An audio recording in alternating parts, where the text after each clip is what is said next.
Hi, Roy. How are things going today in our weird and wild COVID-19 stay-at-home world? Yeah, well, you could tell by the hairstyle that staying home is what's happening. Things are going okay. Myself and what staff I have left are basically just preparing for when things come back to life in Whistler. Yeah, yeah, sort of the same for us as well. We've Yeah, been getting, a few inquiries, definitely. There's definitely been some sales turning over too, but overall, we've had, most of our buyers are just kind of waiting to see what happens with COVID-19 and getting over the hump of this and waiting for things to blow over. So yeah, I kind of feel like the market's going to pick up here as soon as some of the restrictions are lifted to a certain degree. And then I feel like it's going to be a lot of, local traffic out of yeah. Vancouver and regionally and not so much Seattle. You're probably feeling the same thing. Yeah, that same thing. Our focus basically is British Columbia, will be British Columbia. There's still some interest in people coming out for 1-2 weeks and maybe a month. The odd person here. There are for rentals, not sales, but for rentals. There's Yeah. people are using this time to renovate. So there are some Yeah. construction crews that need rooms, but really you can't make a living on that. So Yeah. we're Yeah. just in a holding pattern. Yeah.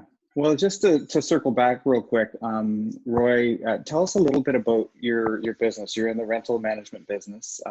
So tell us about Blackcomb Peaks Accommodation. Sure. Well, I started Blackcomb Peaks Accommodations in 19 sounds weird, 1997.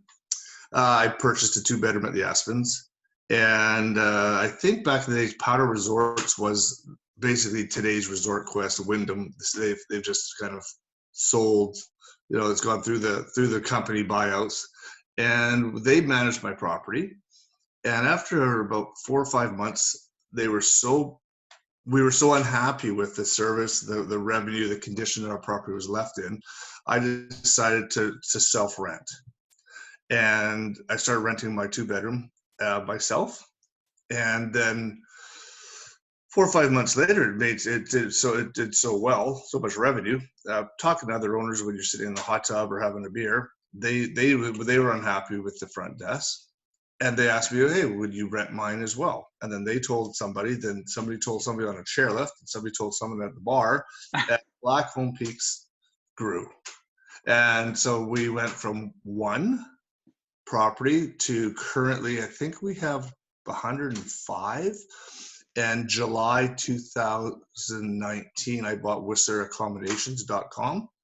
So we own both Whistler Accommodations and Blackcomb Peaks. Things have been going great ever since until this virus hit. But things are still fine. Yeah. And now with Whistler Accommodations, I kind of remember them back in the day. Who was the owner of that? That was Chris and Dave Norris. Right. Okay. Right. Yeah. Yeah. I think they'd had enough, and it came up for sale. So it wasn't the easiest buying process, but we got some great properties of the Wood Run Greystone, basically up in the Benchland. I kind of got a good foothold of the Benchland area. So yeah, those properties enhanced my portfolio of units in that area. And for managing, cleaning, maintaining, it's good to have all in one spot in that town, because it's easier just to go up the street than try to go through to Creekside or other areas, even though we do that. So. And you try to base yourself mostly out of the Aspens, though. You have an office in the Aspens, do you not? Yes. Yeah. The Aspens has our maintenance rooms, our service vehicles. We have a limousine. We have maintenance trucks, our maintenance crew, all of our maintenance inventory, which we'll discuss later, I think. And 2 offices, my office and a reservation office where all the calls, basically a call center. And cool. our cleaning company, we use Summit Cleaners for most of our rooms. All their supplies, all their staff, and is in the Aspens as well. So pretty much central hub for my operation. Yeah. Okay. Perfect. Now, as far as properties you manage, you were just saying you're trying to stick mostly to the Benchlands, but you do some other locations as well, or no? Yeah. We don't want to just stick to the Benchlands. It's just that seems to be what happens to me. I get when people refer me, they're I guess I got probably 80-90% of my units are the Benchlands, so 80-90% odds that they're going to tell somebody in the Benchlands. But we have Valhalla, Sunpath, Talus Wood, Powderhorn, Treeline, Woods. Oh boy, the Blackcomb Greens, Greystone, Forest Trails, which I think is starting to get up there. I'm probably forgetting a few, but so we're everywhere. Well, the one thing I'm not really in is the main village, like above restaurants and shops. And the reason why is when I did have units there, they were the noise and the complaints were hard to deal with because people are up there to have fun and party at night, and yet if you're up there with a small family, the noise bothered people. So we sort of stuck to the Benchlands, which, as you know, pretty family, it's a pretty nice area that if you want to walk down into that scene, you can, but you can also get away from it. Yeah, not everyone, when they are booking something online, really realizes where in the location, where in the building it sits. Yeah. So, if you're over in Bear Lodge overlooking Garfinkel's, it's not fun. Well, that's what, we had Bear Lodge, we had Tyndallstone, and it's just a little more work. And, managing expectations. Yeah, we have Cedar Hollow, we had Pinnacle Ridge, so we have some nice areas, Yeah. Now, leaning over to the Aspens, you've got a pretty good handle on that building, and that mostly came about due to you owning in there.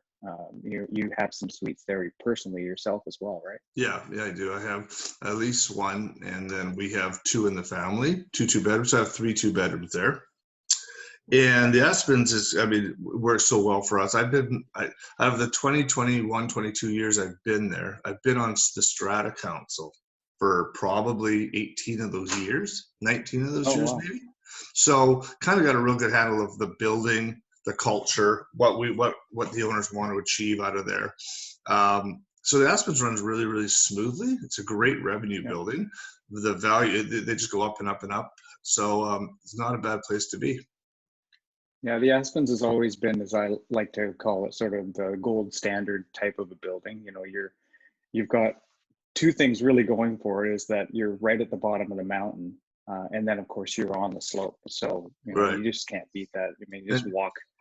You can walk up from the bottom of the hill. It's like a minute, right? Yeah, 30-second, 40-second walk up from the chateau or the base.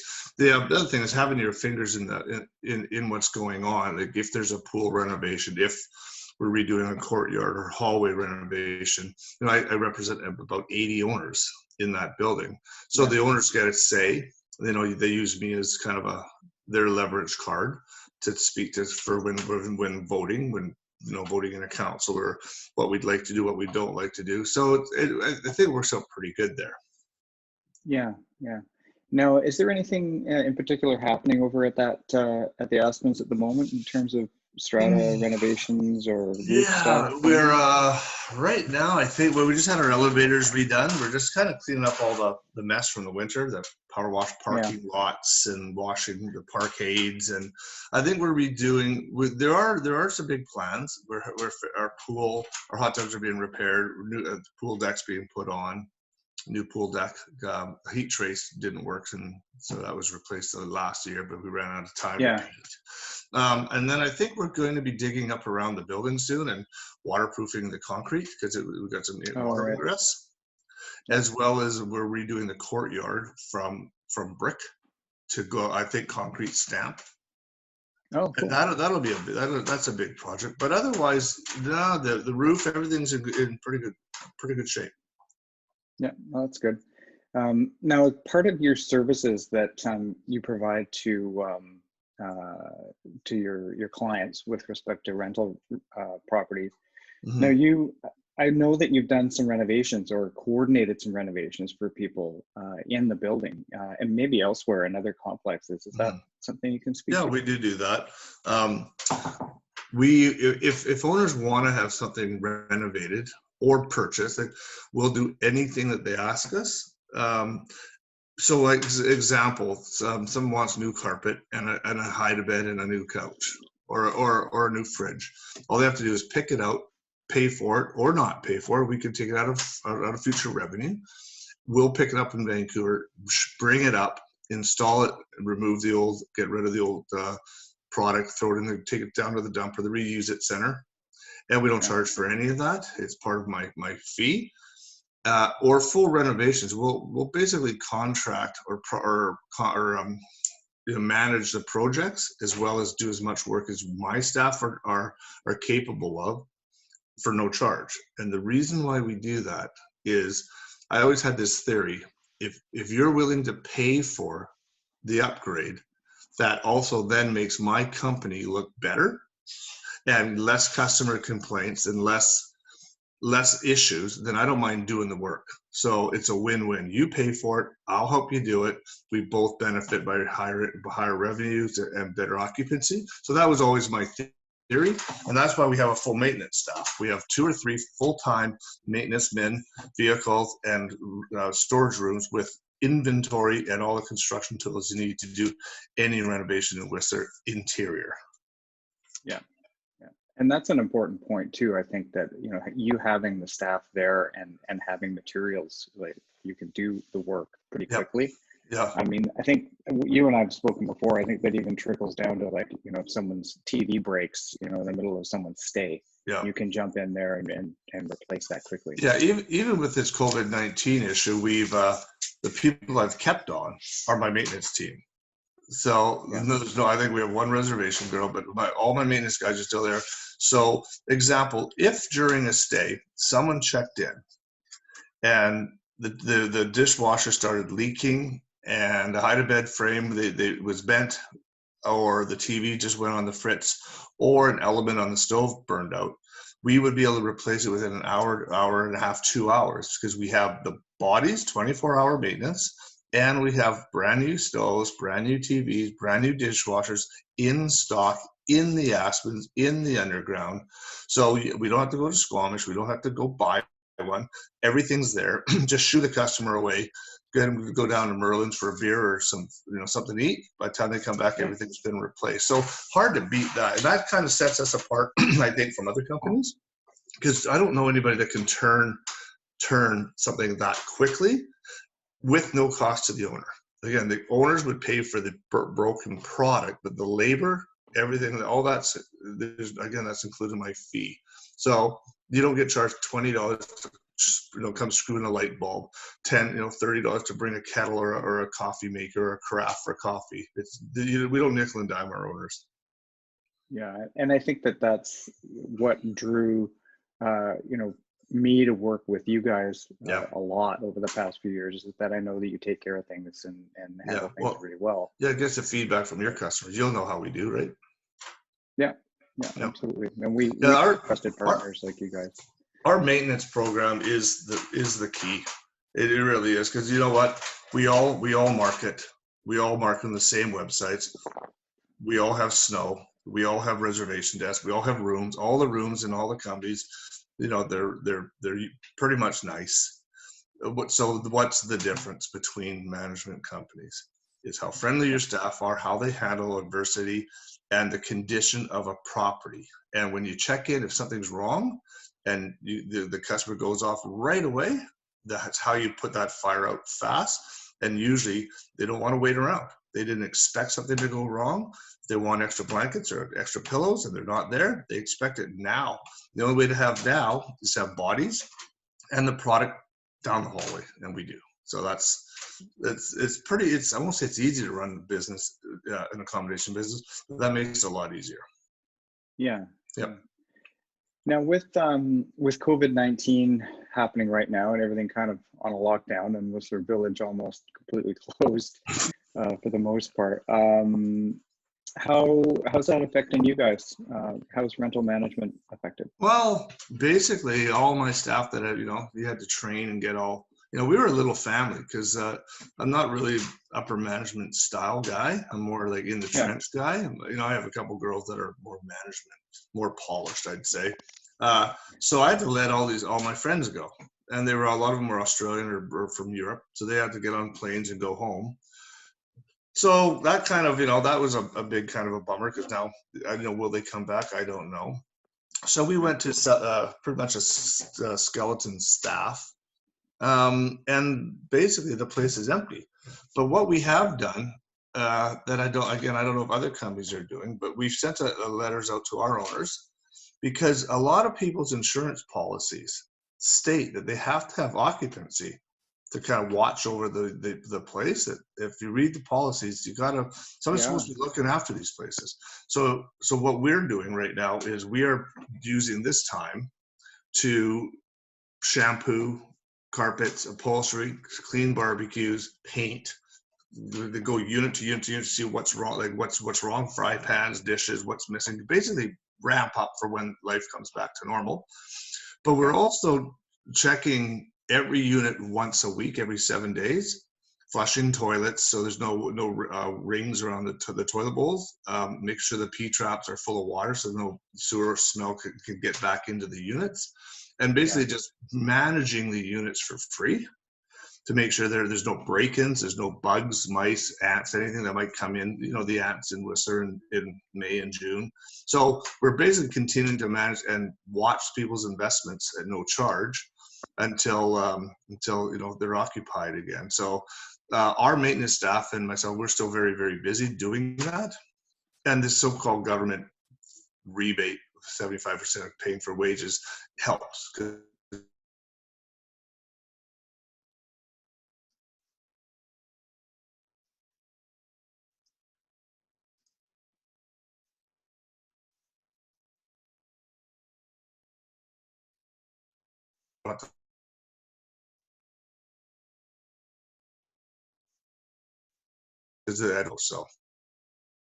Yeah. I think we might have missed that there. I think we just lost. Yeah, there are you back? Yeah, I'm back. We'll just pick it up where we were. Just hang on a second here. Okay. We're still recording. Okay. You were just talking about the 75% wage benefit. Yes. Yeah, just let's pick it up from there. Okay, so the 75% wage benefit that the government's offered, still haven't seen it, but that's offered, helps us keep what staff I do have, my maintenance team, working in the units, again, to ensure there's no damage, there's no break-ins, the units, there's no floods from above, and keep their insurance valid. And how we can prove to an insurance company that it's actually brilliant. I never bought the Cabot door locks for that reason. We use the Cabot for gaining entrance in and out. But now if an insurance company wants proof that someone's going in to check on these units, we could run a report and show them every day that we've gone in to the unit, checked on stuff and left. So we offer our owners a report once or twice. I don't know how often we're doing it, but we're going to send owners a report showing that we've gone in, like actually off of the Cabot website, gone into the units and made an appearance, instead of just telling them we are, and they really don't know if we are or not. But when it comes out of the system saying, April 15th, 10:01 p.m., someone walked in, and 10 minutes later walked out, we can prove that to an insurance company, prove to the owner that we're actually still working on their behalf, basically watching their investment, because sitting idle for a long period of time is probably not a good idea. Yeah, that's actually something that I never thought about, the insurance aspect. So that's smart. Mm-hmm. So post COVID-19, whenever that is, whatever it's going to look like, what's Blackcomb Peaks sort of plan for getting back on track here past the summer? Well, yeah, we're just planning on ramping right back up. We're gonna have to rehire staff or try to get our staff back. Maybe offer them incentives to come back, like free flights from Australia or Europe, which we would probably do. We're ramping up now. Our marketing, blogs, social media, kind of everything. We're working on all that currently. And like I touched on earlier, I think our new, I think a new reservation policy will be the key. And kind of what I think it's going to look like is you can book now to leave a deposit, and that deposit is 100% refundable if you cannot travel to Whistler because of COVID. And we have to be careful, make that tight, because otherwise it'll be, people use it for a bad snow year and they'll just bail, and that's not the purpose of it. So the wording's got to be fair. It's meant, the spirit of the policy will be, if you book, there's no risk of COVID-19 ruining your holiday and you getting no money back. So that's the spirit. How I word it is up to my staff, and probably, I don't know, whoever writes my policies these days. Because there's a lot of people upset that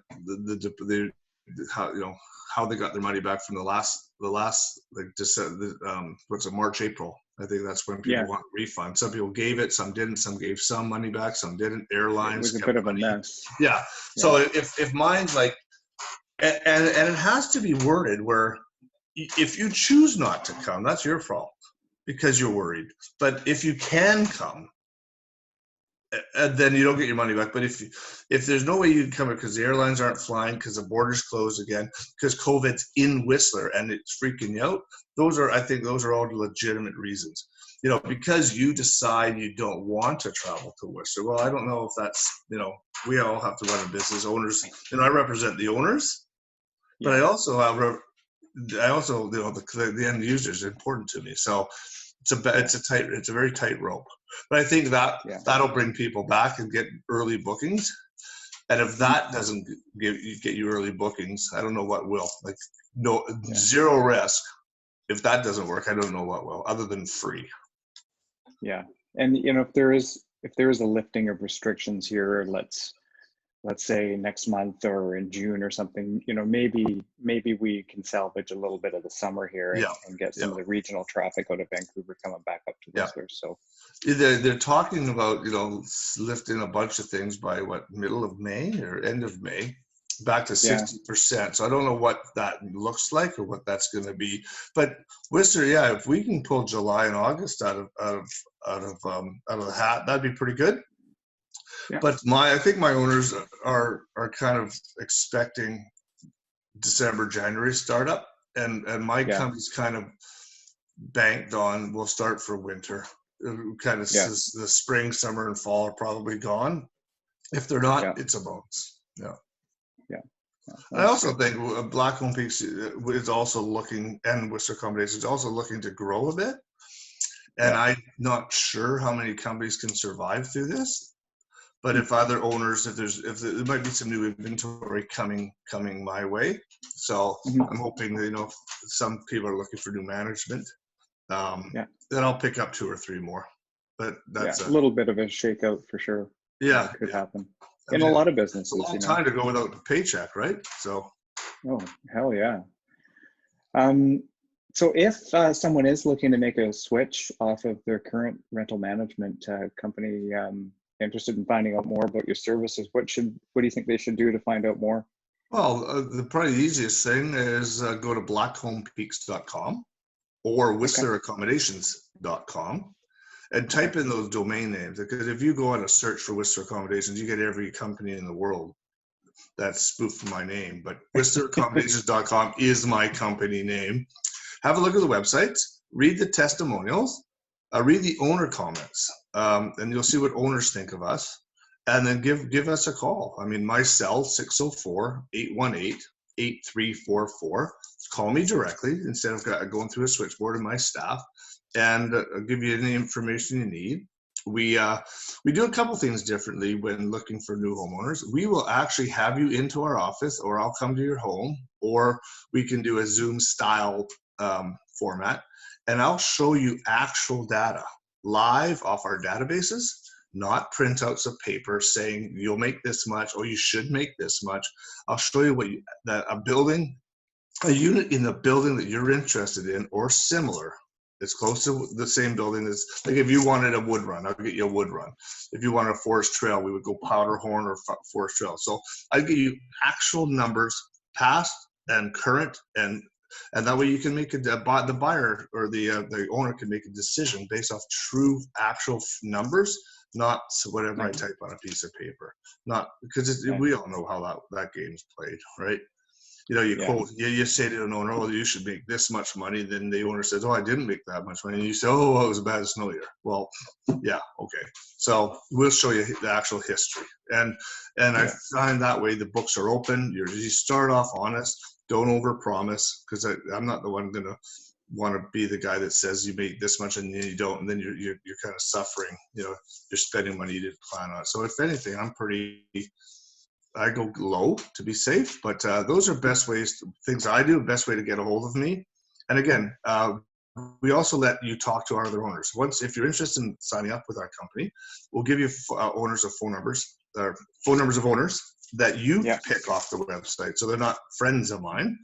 And you can phone them and ask what they think of my service and my company. And that way, I can't do much more than that. Yeah, and that's what I really enjoyed working with you, because it's you're very transparent, and I like that I can send potential purchasers or owners who already own straight to you, and you can just give them the straight goods, and I really appreciate that. Yeah, you know what? When you have a tight running ship and things are going really well, it's easy. It's why not do that? Yeah. Why not show them renovations? I will take them through rooms, show them the renovations of the rooms we did, tell them how much those renovations cost, show them our service, show us our limos, show them our offices, so they see what they get before they sign on the dotted line. So, again, we're pretty still, it's me and my family, so we're still small. We're not big corporate headquarters here. This is still old school. I phone you, I shake your hand, I get to know who you are. I've probably run into you several times. It's still kind of old school business in my books. Yeah, that's awesome. Yeah. Well, good. Well, thanks a lot, Roy. Really appreciate you jumping on the call with us today and letting us know a little bit more about the business. Always a pleasure. Yeah, thanks, Dave. Thanks for the opportunity to say my piece. Okay. Take it easy. Thanks. Okay, bye-bye. Bye-bye.